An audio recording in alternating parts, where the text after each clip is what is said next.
Iran Israel যুদ্ধ দীর্ঘমেয়াদী হলে সংকটে পড়তে পারে দেশের জ্বালানি খাত।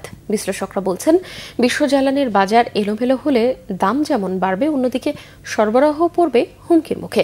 আমদানি নির্ভর জ্বালানি খাতে স্বস্তি নিশ্চিতে জ্বালানি তেল ও এলএনজি আমদানিতে নতুন বাজার খোঁজার পরামর্শ বিশেষজ্ঞদের। রিপোর্ট রিশান নাসরুল্লাহর।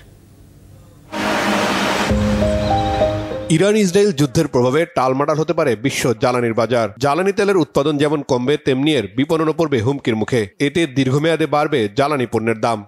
সরকারের প্রায়োরিটি জ্বালানি খাত বিশ্লেষকরা বলছেন, মধ্যপ্রাচ্যে অস্থিরতা থাকলে চ্যালেঞ্জ দেখা দেবে তেল ও এলএনজি আমদানিতে। ফলে অভ্যন্তরীণ বাজারে এসব পণ্যের দাম সহসাই বাড়তে পারে। এখন এটার এফেক্টও বাংলাদেশের এবং বিশ্বের অনেক জায়গাতেই পড়বে। সুতরাং আমরা ধারণা করতে পারি যে বর্তমানের যে বহুদিনের যে একটা স্থিরতা ছিল তেল বাজারে, সেটা এখন থাকবে না। এটার একটা ঊর্ধ্বমুখী উল্লম্ফন বলতে পারেন, বা ঊর্ধ্বমুখী হবে এটা, যেটা নাকি বাংলাদেশের ইকোনমির জন্য মানে একটু ক্ষতিকর। একদিকে আন্তর্জাতিক বাজারে এই জ্বালানির দাম বৃদ্ধি, অন্যদিকে হলো যে এই পুরো সরবরাহ ব্যবস্থায় বিঘ্ন সৃষ্টি। এই দুটোর কারণে আমি মনে করি বাংলাদেশ সামনের দিনগুলোতে জ্বালানি সংকটে পড়ার সম্ভাবনা রয়েছে, এবং সেই ক্ষেত্রে জ্বালানি পণ্যের দাম বেড়ে যাবে। বিশেষ করে যে এলএনজি এবং পেট্রোলিয়াম, এই দুটাই কিন্তু মানে বিশেষ করে যে পেট্রোল এবং যে ডিজেল, এই দুটার কিন্তু দাম বেড়ে যেতে পারে। বিশ্ববাজারে জ্বালানি পণ্যের দাম বাড়লে দেশে অসাধু চক্র মাথাচাড়া দিতে পারে বলে শঙ্কা খাত সংশ্লিষ্টদের। এটি নিত্যপণ্য উৎপাদন খাতে নেতিবাচক প্রভাব ফেলতে পারে।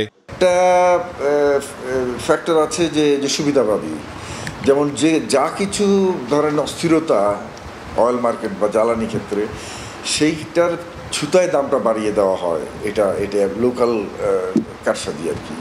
বাট তাছাড়াও এমনিও বিশ্ববাজারে দাম বাড়ছে, সুতরাং দামটা তো বাড়বে, এবং এই দাম বাড়ার জন্য যে লোকালি আমাদের অবশ্যই একটা এফেক্ট হবে। সব মিলিয়ে পরিস্থিতি আসলে জটিল। একদিকে আসলে এর যে খরচ বেড়ে যাওয়ার সম্ভাবনা, একই সঙ্গে সরবরাহে বিঘ্ন সৃষ্টি হওয়া, তারপরে এখানে বিমার বিষয় আছে, তো জাহাজ ঘুরপথ দিয়ে আসবে, তখন বিলম্ব হতে পারে। তো সব মিলিয়ে আসলে বাংলাদেশ এখন একটা অস্বস্তির মধ্যে আছে। শুধুমাত্র বাংলাদেশ নয়, দক্ষিণ এশিয়ার অন্যান্য দেশগুলোই একই অবস্থার মধ্যে আছে।